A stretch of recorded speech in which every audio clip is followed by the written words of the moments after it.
नमस्कार दोस्तों, welcome once again. और सबसे पहले तो मेरा सलूट है सारे फार्मासिस्ट को और कोरोना वॉरियर्स को, जिसकी वजह से पूरा भारत और सिर्फ भारत ही नहीं पूरा संसार चल रहा है। स्थिति आपको सबको मालूम है कि किस तरह से सारे कोरोना वॉरियर्स लड़ रहे हैं और अपनी जान, अपने परिवार की जान जोखिम में डालकर बहुमूल्य जिंदगियां बचा रहे हैं। तो ये तो एक बात है। मेरे दिल से मैं इन सबको सल्यूट करता हूं। अपन आज स्टार्ट करेंगे non renal routes of excretion. भैया रीनल का मतलब होता है किडनी, किडनी के अलावा जितने भी रूट्स होते हैं वो आएंगे non renal routes of excretion. It means today we will be discussing what are the different other routes which are responsible for excretion of drug. It means the how drug is excreted from internal environment to outer environment irreversibly, because I know in excretion the drug is irreversibly transferred from body to outside. So this is one part. अब कई बार क्या होता है कि student रटने की कोशिश करता है और कौन कौन से रूट है तो मैंने बुक्स में देखा है B-P-C ऐसे कोड बनाते हैं। तो ये कोड बनाने की जरूरत ही नहीं है। It is very simple. आपके बॉडी से जो भी एक्सक्रीट होता है ना, ड्रग उसी में घुल के निकलती है। जैसे स्टार्ट करें अपन आंखों से, तो आंख में लैक्राइमल फ्लूइड निकलता है, तो yes, drugs are excreted by lacrimal secretion. उसके नीचे बात करें, लंग्स आ जाएगा। तो लंग्स मतलब जब जो आप एक्सहेल करोगे जो एयर, उसमें आता है क्या? बिल्कुल आता है भैया। 31 दिसंबर को और फंक्शन पर पुलिस क्या टेस्ट करती है? वो लगाती है ना एनालाइजर, ब्रेथ एनालाइजर। वो ब्रेथ एनालाइजर क्या टेस्ट करता है? If the person has really drunken the alcohol, that metabolized alcohol, it will be coming outside, और वही चीज उसमें डिटेक्ट होती है एनालाइजर में। तो यस, उसको बोलते हैं पल्मोनरी सीक्रेशन या पल्मोनरी एक्सक्रीशन। उसके पीछे नीचे नीचे आते हैं तो ये तो जीआईटी आ गई। तो जीआईटी के अंदर तो क्या है? फीसिस निकलती है, ठीक है। तो yes, drugs are excreted in faeces also. फिर उसके अलावा बात करते हैं अपन, फिर जीआईटी के अंदर एक और बात करेंगे अपन, करेंगे बिलियरी एक्सक्रीशन। वो क्या है वो बाद में देखेंगे। फिर स्किन की बात करें तो स्किन में क्या होता है? पसीना निकलता है, होता है, तो वो भी सीक्रेशन है बॉडी का। तो yes, drugs are excreted in perspiration also, ठीक है, स्किन के थ्रू। फिर किसकी बात करें? मुंह तो रह गया, तो सलाइवा निकलता है। Yes, salivary excretion is also there. और उसका बहुत क्लासिकल एग्जांपल है, जब भी आप ड्रग लेते हो उसके बाद मुंह कड़वा हो जाता है। भैया मुंह कड़वा क्यों हुआ?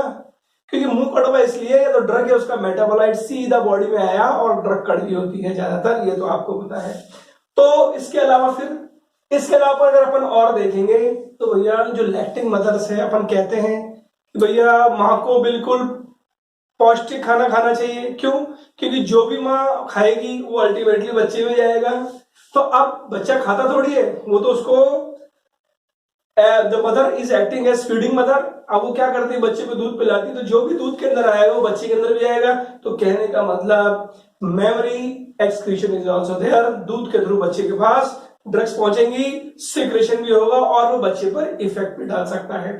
तो ओवरऑल पर फिर इसमें एक चीज और रह गई भैया, सीमेन भी तो निकलता है बॉडी से। तो yes, drugs are excreted in semen also. अब यहां पर एक चीज आपको ध्यान रखनी है कि बिलियरी ये सारे हैं। अगर बाइल के थ्रू निकलता है बिलियरी एक्सक्रीशन, लंग्स के थ्रू निकलता है तो पल्मोनरी एक्सक्रीशन, अगर मिल्क के थ्रू निकलता है तो मेमोरी एक्सक्रीशन, सलाइवा के थ्रू निकलता है सलाइवरी एक्सक्रीशन, स्किन के थ्रू निकलता है तो स्क्रीन एक्सक्रीशन या डर्मल एक्सक्रीशन, फीसिस में निकलता है तो जीआईटी एक्सक्रीशन, अगर सीमेन में निकलता है तो जेनेटल एक्सक्रीशन, और अगर जो आपके लैक्राइमल या आंसू जो निकलता है या आंखों से निकलता है वो क्या कहलाएगा? Lacrimal secretion. तो ये तो एक बात हो गई। अब सबसे ऊपर जो आता है वो क्या आता है? Biliary excretion. बिलियरी एक्सक्रीशन बना है एक वर्ड से, बाइल। भाई बाइल क्या होता है? अपन पढ़ तो चुके हैं कि बाइल एक ऐसा पदार्थ है जो लीवर से बनता है, और लीवर से बनने के बाद ये गॉल ब्लैडर में स्टोर होता है, और गॉल ब्लैडर में बनने के बाद ये सीधा आपका इंटेस्टाइन में आता है, और कौन से पार्ट पर? डुओडेनम पार्ट पे आता है। काम क्या होता है इसका? कई बार कॉम्पिटिटिव एग्जाम में क्वेश्चन आया है, इवन फार्मासिस्ट में भी कि it is responsible for emulsification of fats.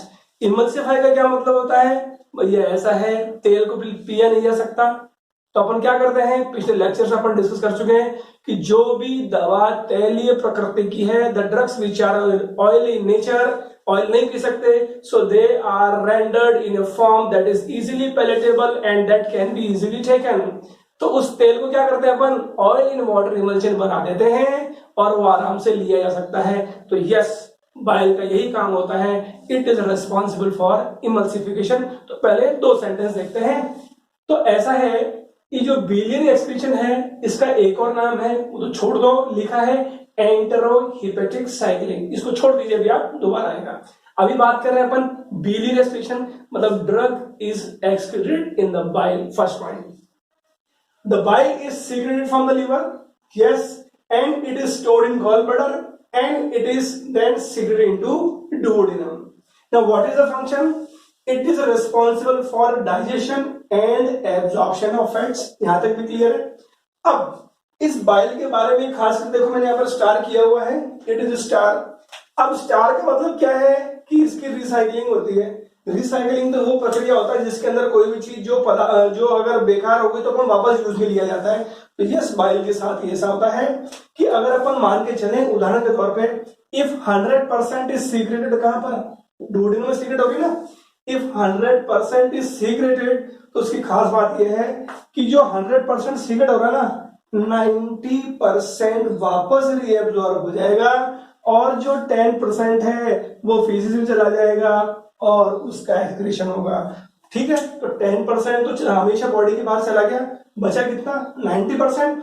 ये वापस कहा जाएगा, लीवर के अंदर, और फिर लीवर वापस उसको रीसिग्रेट करेगा, मतलब वही चीज वापस डुओडेनम में आएगी।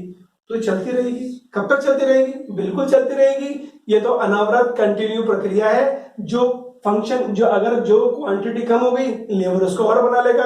तो इसी तरह रिसाइकलिंग चलती रहती है, किसकी, बाइल की। अब देखो रिसाइकलिंग किसके बीच में हो रही है, लीवर के बीच में और डुओडेनम के बीच में, लीवर के बीच में और डुओडेनम। डुओडेनम किसका पार्ट है, तो जीआईटी का पार्ट है। तो मतलब मैं कह सकता हूं the recycling of this thing is occurring between GIT and it is between liver.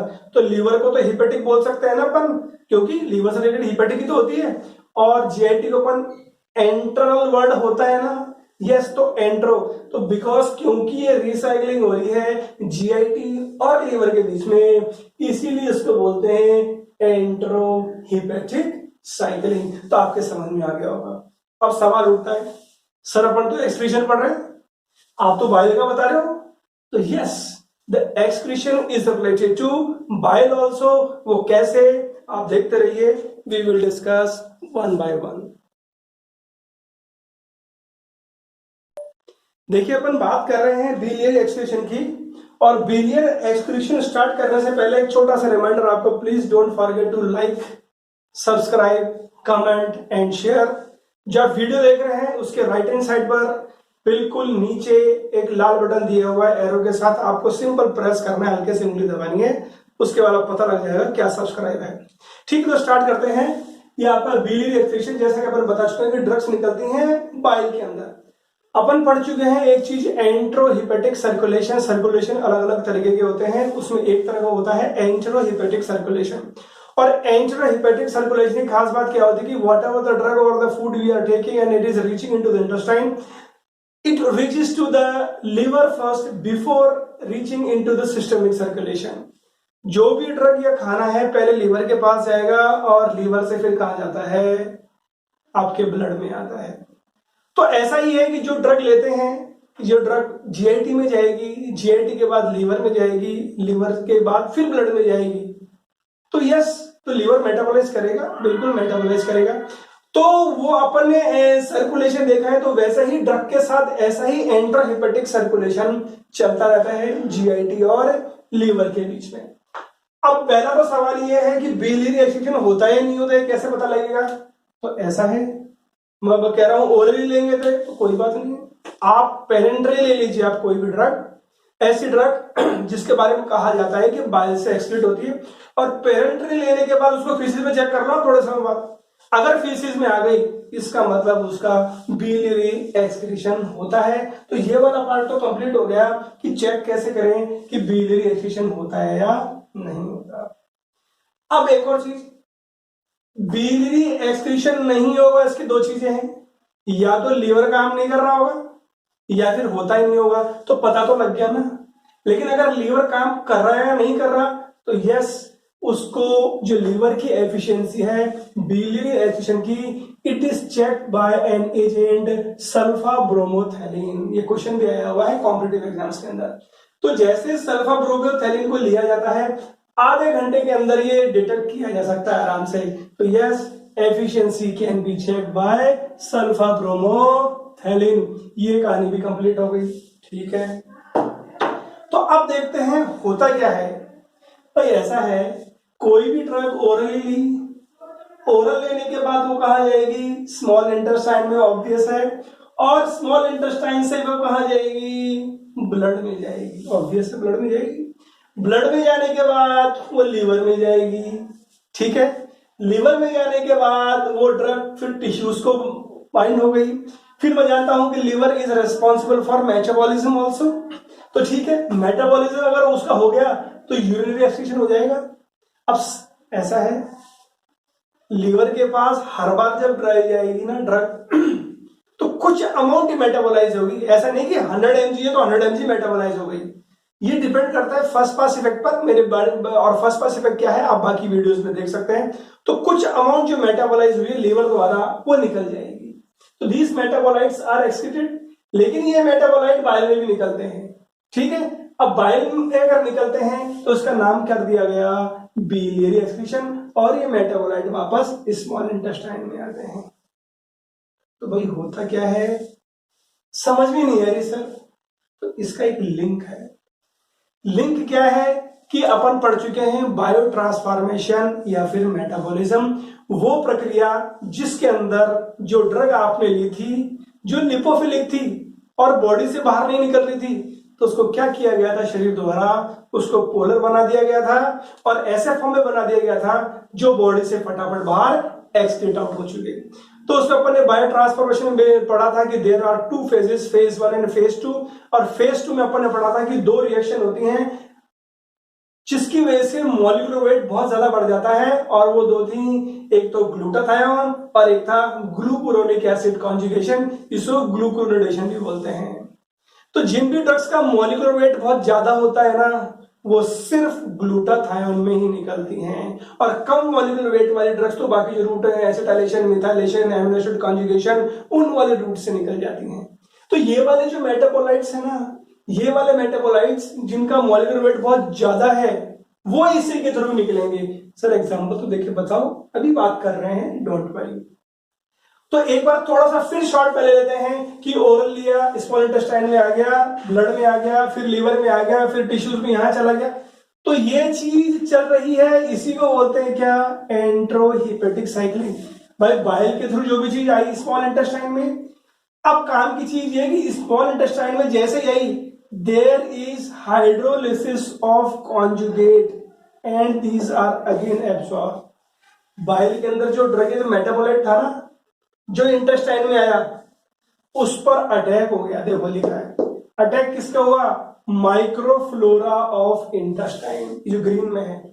Microflora of intestine का मतलब जो बैक्टीरिया है और बैक्टीरिया एंजाइम्स हैं जो आपकी इंटेस्टाइन में, उन्होंने क्या किया, जो बाइल के अंदर कॉन्जुगेट्स थे उनका हाइड्रोलिसिस कर दिया। कहने का मतलब, अगर ये ड्रग है और ये बाइल है, ये ड्रग और बाइल जब यहां आएगी ना, ये ड्रग और बाइल, तो ये माइक्रोफ्लोरा इस पे काम करेंगे, तो उससे क्या होगा, बाइल फ्री हो जाएगा और ड्रग फ्री हो जाएगी। कंप्लीट नहीं होता भाई, बताया तो था 95% और 10%। तो 10% तो फीसिस में निकल जाएगी और 90% जो ड्रग फ्री हुई ना, ये वापस क्या हो जाएगी, रीअब्सॉर्ब हो जाएगी। तो उसको अंग्रेजी में बोल सकते हैं कि by the action of microflora of intestine, the conjugates of bile, they are hydrolyzed and the total amount of which 90% of a drug which is freed by the hydrolysis it is reabsorbed and only 10% is excreted. तो जो 90% free हुई है कहाँ हो गई, वो absorb हो गई ना ब्लड के अंदर, वो वापस लीवर के अंदर गई ना, वो वापस ऑर्गन्स के पास पहुंच गई ना, तो एक्शन आएगा बिल्कुल। यही 90% बार बार घूमेगी, फिर 81% रह जाएगी और वही बार बार एक्शन दिखाती रहेगी। तो फिर तो इसका मतलब ये हुआ इसका बहुत बड़ा रोल है, इसका microflora of intestine. Yes, you are absolutely correct.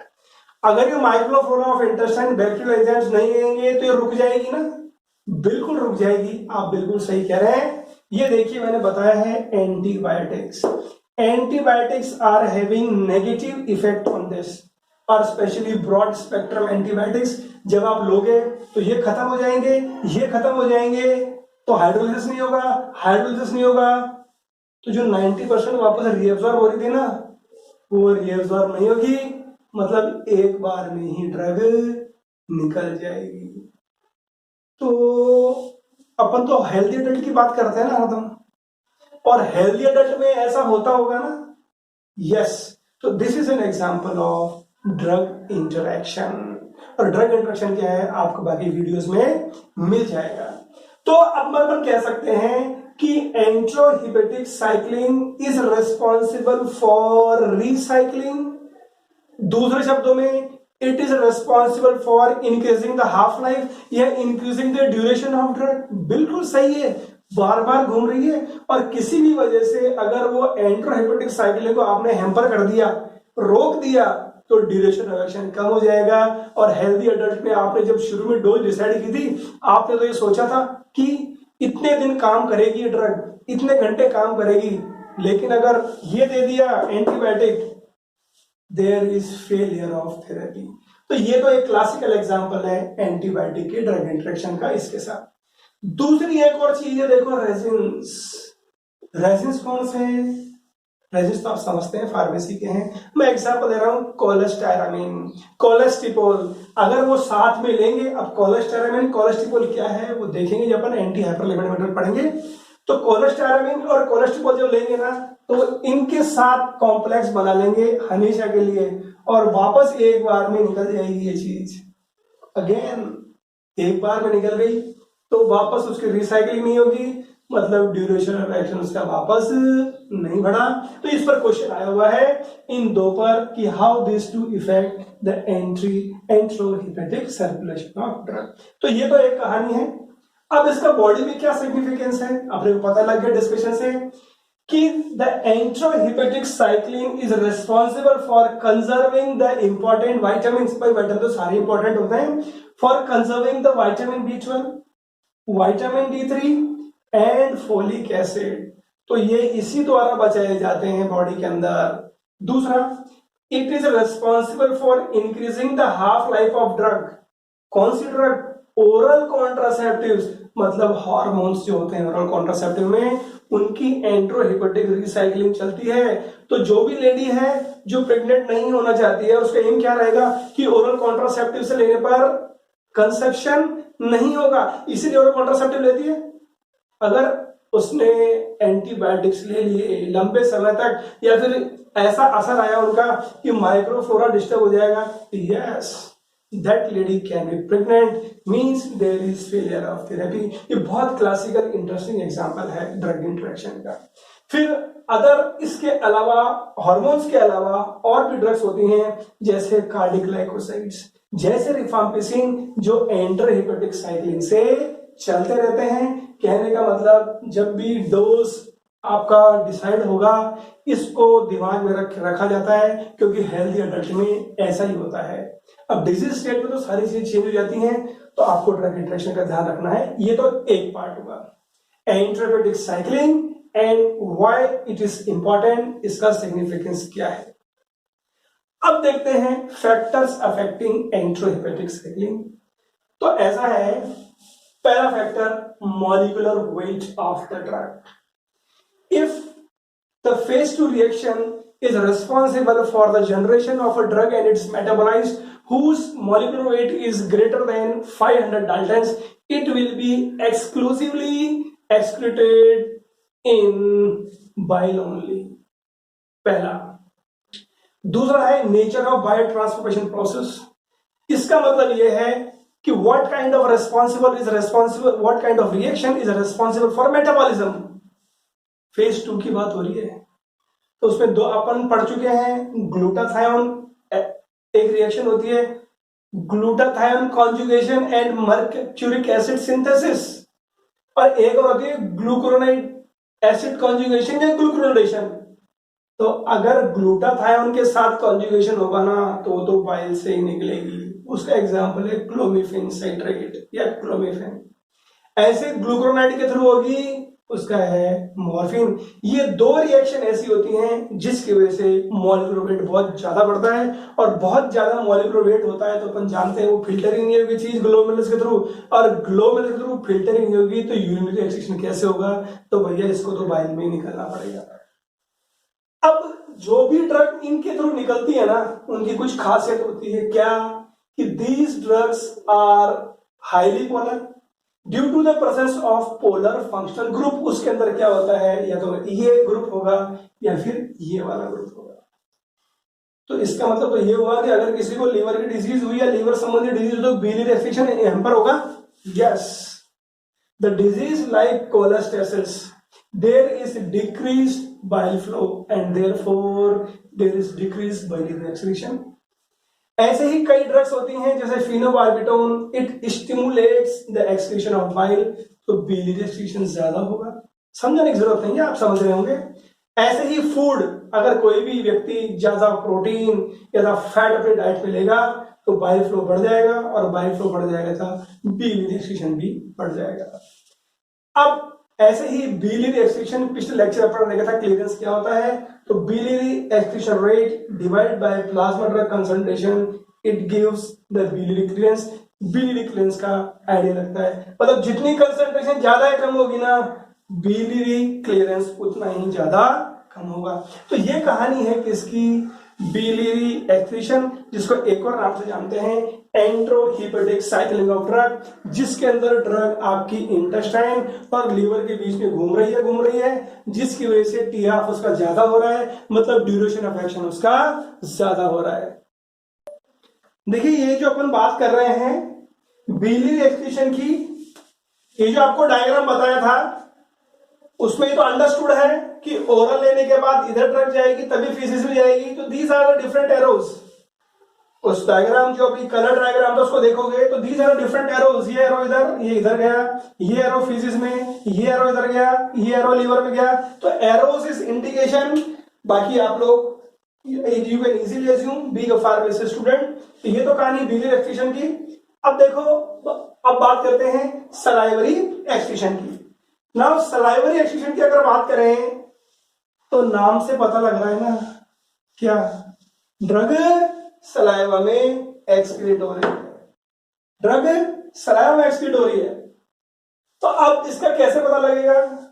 कई बार ड्रग लेते हैं और मुंह कड़वा हो जाता है, तो it is an indication what the drug has been excreted in saliva.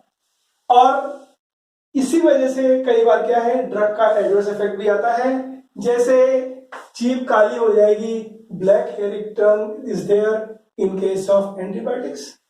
एक जो एडवर्स इफेक्ट है जिंजाइवल हाइपरप्लेसिया, जिसकी वजह से फेनिटोइन की वजह से होता है, ये बहुत क्लासिकल एग्जांपल है। ये एक और उदाहरण है सलाइवरी एक्सक्रीशन का। इसके अलावा कई ड्रग्स होती हैं जो एंटीकोलिनर्जिक कैटेगरी की ड्रग, वो क्या करेंगी, ड्राइनेस ऑफ माउथ कॉज कर देंगी, सलाइवा कम कर देंगी, मतलब ऐसी ड्रग्स का सलाइवरी एक्सक्रीशन कम हो जाएगा। अब इसकी वैसे जो एंटीबायोटिक साइक्लिंग में समझते हैं, ड्रग ओरली जीआईटी में गई, फीसिस में निकल गई।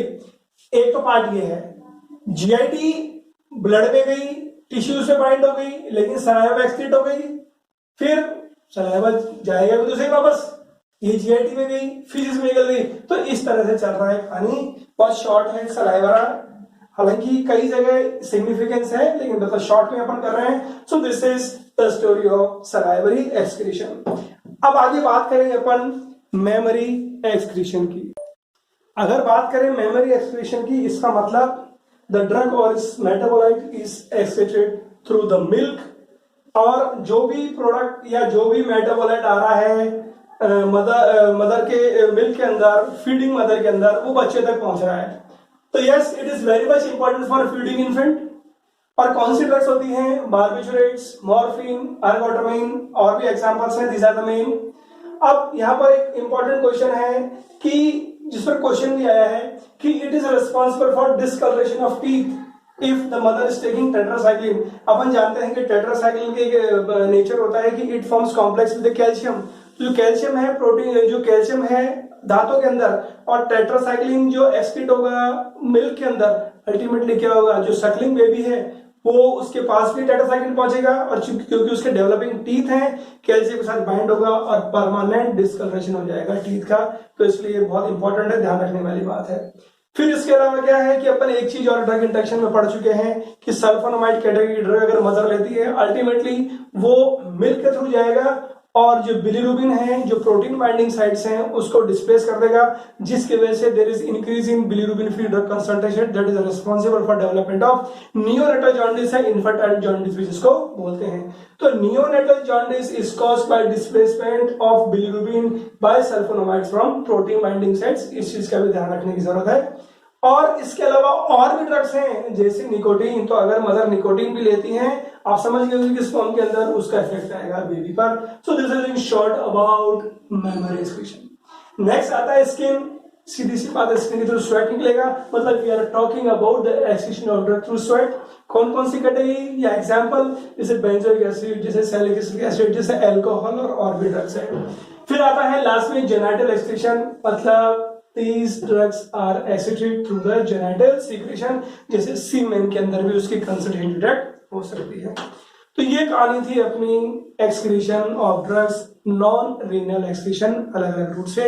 आपसे फिर एक रिक्वेस्ट है, please don't forget to like, subscribe, comment and share. बिल्कुल जब आप वीडियो देख रहे होंगे तो राइट हैंड साइड और बिल्कुल बॉटम के अंदर आपके एक एरो का निशान है, आपको प्रेस करना है, इससे सब्सक्रिप्शन हो जाएगा, ताकि फ्यूचर में जब कभी भी अपना डिस्कशन होने वाला हो आपको प्रायर इंटीमेशन मिल जाएगी। समय देने के लिए बहुत बहुत धन्यवाद, और एक बार वापस दिल से सलाम सारे कोरोना वॉरियर्स को। And being I am a pharmacist, special to pharmacist. धन्यवाद, फिर मिलेंगे।